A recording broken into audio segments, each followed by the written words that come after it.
முழு பாசி பயரும் வெல்லமும் சேர்த்து நல்ல ஹெல்த்தியாக இன்றைக்கி ஒரு பாயாசம் செய்து பார்க்கலாம்.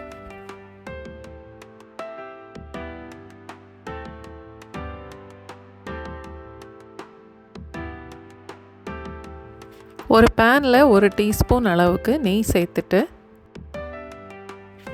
பாசிப்பயிரை அதில் சேர்த்து வறுக்கணும்.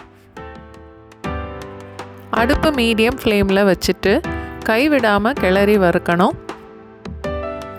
நல்ல வாசனை வர வரைக்கும் வறுத்துட்டு குக்கரில் சேர்த்து 1 கப் பாசிப்பயிருக்கு 4 கப் அளவுக்கு தண்ணி சேர்க்கணும். குக்கரில் 5 இல்லை 6 விசில் வந்ததுக்கப்புறம் அடுப்பை ஆஃப் பண்ணிடலாம். இன்னொரு பாத்திரத்தில் 1.5 கப்லேருந்து 2 கப் வரைக்குமே வெல்லம் சேர்க்கலாம். அதோட 1/2 கப் அளவுக்கு தண்ணியும் சேர்த்து கொஞ்சம் கொதிக்க விடணும். வெல்லம் கொதிக்கும் போது ஏலக்காய் தூளும் சேர்த்துடலாம். வெல்லம் நல்லா கரைஞ்சதுக்கப்புறம் அடுப்பை ஆஃப் பண்ணிடலாம். பாசிப்பயிறு நல்லா குழைய வெந்திருக்கணும். அதை கரண்டியால் கொஞ்சம் மசிச்சு விடலாம்.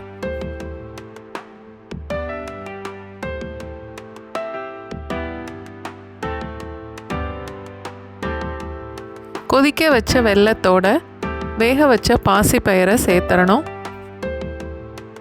தேவைன்னா 1 கப் அளவுக்கு தண்ணி சேர்த்துக்கலாம். தேங்காய் பால் தண்ணியாக இருந்தால் எக்ஸ்ட்ரா தண்ணி சேர்க்க வேண்டாம். 1/4 டீஸ்பூன் அளவுக்கு உப்பு சேர்த்து நல்லா கலந்துட்டு 4-5 நிமிஷம் வரைக்கும் கொதிக்க விடணும்.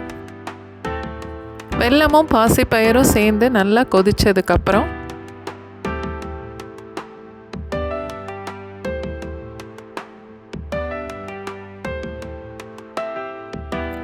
நெய்யில் முந்திரி பருப்பும் கிஸ்மிஸும் நல்லா வறுத்துட்டு பாயாசத்தோடு சேர்த்துடலாம்.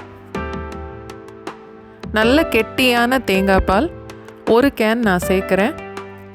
ஃப்ரெஷ் தேங்காய் பால் எடுக்கிறதுனா நல்ல பெரிய சைஸ் தேங்காயிலிருந்து ரொம்ப தண்ணி சேர்க்காமல் பால் எடுத்து சேர்க்கணும். தேங்காய் பால் சேர்த்ததுக்கப்புறம் கொதிக்க விட வேண்டாம். பாயாசத்தோடு சேர்த்து நல்லா கலந்துட்டு கொஞ்சம் சூடானதுக்கப்புறம் அடுப்பை ஆஃப் பண்ணிடலாம்.